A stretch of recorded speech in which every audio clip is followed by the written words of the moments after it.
Warahmatullahi wabarakatuh. Anak-anak sekalian yang soleh dan solehah, jumpa lagi bersama Pak Indra dalam topik masih dalam buku tematik 6B. Pembahasan kita kali ini adalah tentang adaptasi hewan. Bagaimana hewan bisa menyesuaikan diri terhadap lingkungannya. Ciri khusus makhluk hidup merupakan bentuk adaptasi terhadap lingkungannya. Contoh kelelawar. Kelelawar ini adalah satu-satunya mamalia yang dapat terbang. Jenisnya banyak. Ada yang pemakan buah, ada yang pemakan ikan, ada yang lidahnya panjang, dia memakan nektar. Kemudian ada juga kelelawar pemakan katak. Kita sebutnya kelelawar katak. Namun yang sering kita lihat di televisi adalah kelelawar vampir. Dia penghisap darah.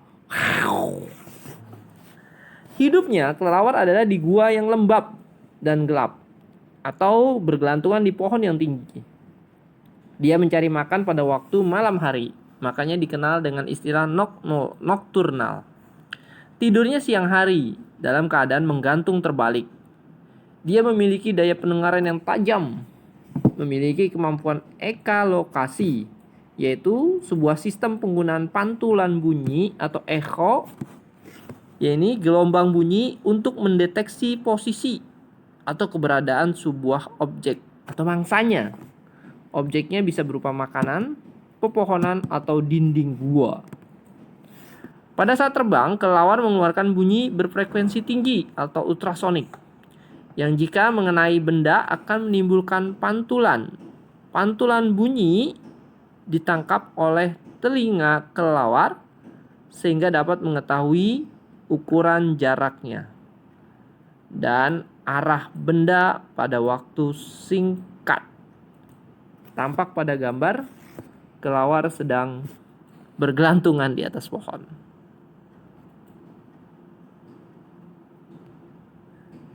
Cicak di dinding. Nah, cicak dapat merayap di dinding karena pada telapak kakinya terdapat struktur lapisan yang sifatnya lengket. Tampak seperti guratan-guratan yang fungsinya sebagai alat pelekat. Cicak memiliki lidah berlendir yang lengket. Lidah berlendir dan lengket fungsinya untuk menangkap mangsa. Untuk mempertahankan diri dari musuh, cicak memutuskan ekornya dengan tujuan untuk mengelabui musuhnya atau kita sebut autotomi. Cicak ekornya dapat tumbuh kembali. Jadi untuk mengelabui atau membohongi musuhnya, dia lepaskan atau dia putuskan itu ekornya. Maka istilahnya kita kenal autotomi. Otomatis tomi. Putus maksudnya begitu. Penguin. Tahu penguin? Nah, ini pernah ada filmnya nih penguin. Apa ya? Lupa Pak Indra. Dia hidup di daerah suhunya sangat rendah. Salju ya. Berdingin sekali. Punya bulu tebal dan lemak di bagian bawah lapisan kulitnya. Sehingga seperti memakai baju berlapis-lapis. Dan membuat tubuh penguin menjadi lebih hangat. Hidupnya berkelompok, bahkan sampai ratusan ribu. Saling mendekatkan diri agar tidak banyak panas yang dikeluarkan dan terlindung dari udara dingin.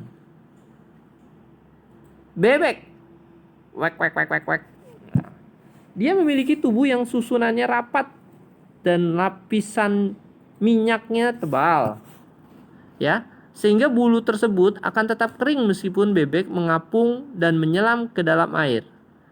Sering lihat bebek mandi, ya kepalanya masuk ke dalam air kemudian menyiramkan ke tubuhnya, tubuhnya tampak tidak basah. Ya, dia memiliki kaki yang berselaput sehingga memudahkan untuk berenang. Kemudian dia menutup lubang telinganya ketika menyelam ke dalam air sehingga telinganya tak masuk air. Dia punya paruh yang berbentuk sudu Bentuk sudu berfungsi sebagai alat penyaring makanan ketika bebek mencari makanan di daerah berlumpur. Unta. Unta hidup di padang pasir, daerah yang sangat minim air. Dia memiliki kemampuan tidak makan atau tidak minum selama berhari-hari karena memiliki punuk yang merupakan tempat cadangan makanan. Nah, itu yang punuk di belakangnya itu, yang menonjol ke atas. Punuk terdiri dari lapisan lemak. Unta memiliki bulu mata yang panjang untuk melindungi mata dari pasir karena di sana banyak badai ya. Badai debu, angin. Memiliki kaki yang tebal untuk berjalan di padang pasir yang panas. Bayangkan kalau nggak tebal, panas sekali, kesian. Dia memiliki 2 jari kaki yang bersatu untuk mencegah tenggelam di dalam pasir. Kemudian dia juga memiliki lubang hidung yang dapat tertutup untuk melindungi hidup saat terjadi badai pasir. Unik ya, Allah ciptakan hewan-hewan, kemudian Allah juga tidak melupakan semua yang dia ciptakan bisa bermanfaat dan bisa beradaptasi terhadap lingkungannya. Lebah madu. Lebah hidupnya berkoloni dan bekerja sama. Dia memiliki 3 kasta dalam koloninya. Yang pertama dikenal ratu lebah, kemudian lebah jantan dan lebah pekerja. Ratu lebah memiliki tubuh lebih besar dan berat, bahkan 2,8 kali lebih berat dari lebah pekerja, karyawan. Tugasnya memimpin dan menjaga keharmonisan lebah dalam satu koloni. Lebah jantan punya sifat fisik yang lebih kecil dari ratu lebah, tetapi lebih besar dari lebah pekerja. Tugasnya bersihkan sarang dan menjaga sarang. Lebah pekerja tugas utamanya mengumpulkan madu dan polen atau sari bunga sebagai sumber makanannya. Semut.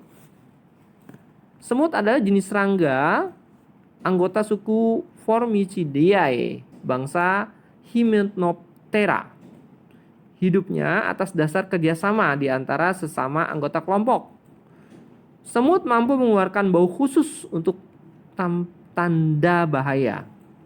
Dia punya antena yang fungsinya membau, menyentuh, serta merasakan getaran di sekitarnya. Jika papasan, semut dengan sesamanya saling bersentuhan. Bentuk adaptasi tingkah laku hewan. Kita kenal kamuflase, mimikri, autotomi, dan lain-lain.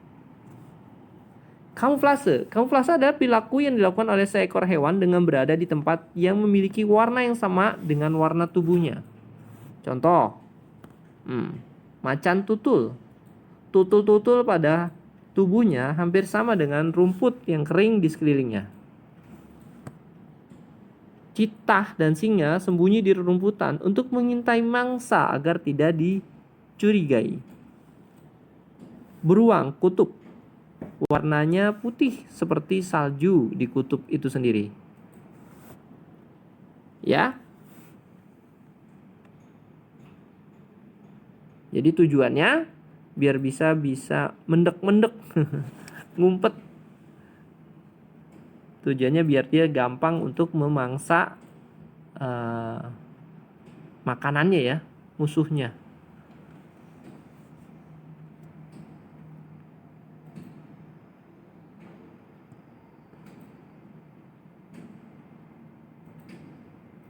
Baik, beberapa jenis serangga ada yang bentuk dan warnanya seperti tempat hidupnya, seperti serangga kulit kayu, kupu-kupu daun, dan belalang bunga. Tampak pada gambar ya. Sekarang kita bahas tentang mimikri, yang mengubah warna tubuhnya dengan warna yang dihinggapi. Contohnya, dia memang tubuhnya beda. Kemudian karena dihinggapi maka dia ubah warnanya. Kalau yang tadi memang tubuhnya hampir sama dengan lingkungan sekitarnya. Kelinci sepatu salju dapat mengubah warna tubuhnya dari putih pada musim dingin menjadi kecoklatan pada musim panas. Bunglon ketika di dahan pohon mampu mengubah warna kulitnya menjadi kecoklatan. dan ketika berada di atas dedaunan mampu berubah menjadi kehijauan. Jadi antara kamuflase dan mimikri agak beda ya. Kalau kamuflase dia tetap sama, tubuhnya memang sudah sama. Cuman dia mendekati mangsa kemudian mencari tempat yang tubuhnya sama dengan kayak tadi rumput gitu. Nah ini mimikri dia beda, bisa pindah-pindah warnanya. Gurita, dia warnanya abu-abu muda dan putih.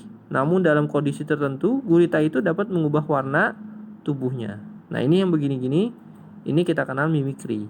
Ingat, jangan salah ya, bukan kamuflase. Contoh adaptasi perilaku hewan. Pernah lihat cumi-cumi yang mengeluarkan tinta atau cairan hitam ketika ada bahaya? Nah, dia bisa mengubah warna kulitnya sesuai dengan lingkungannya.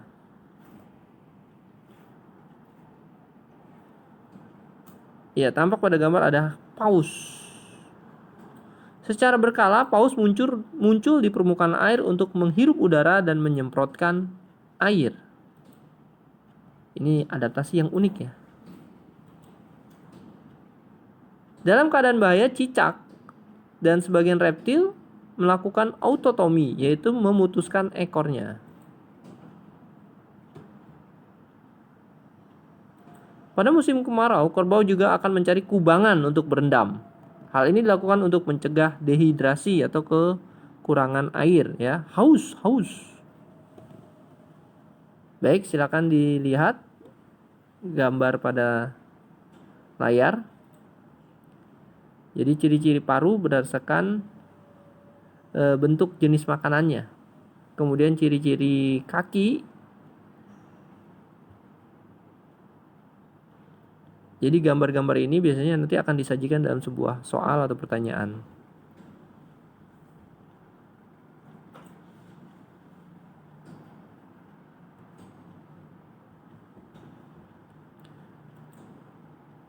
Alhamdulillah, mungkin sampai di sini saja pembahasan kita tentang adaptasi hewan. Semoga ini dapat bermanfaat bagi anak-anakku semuanya.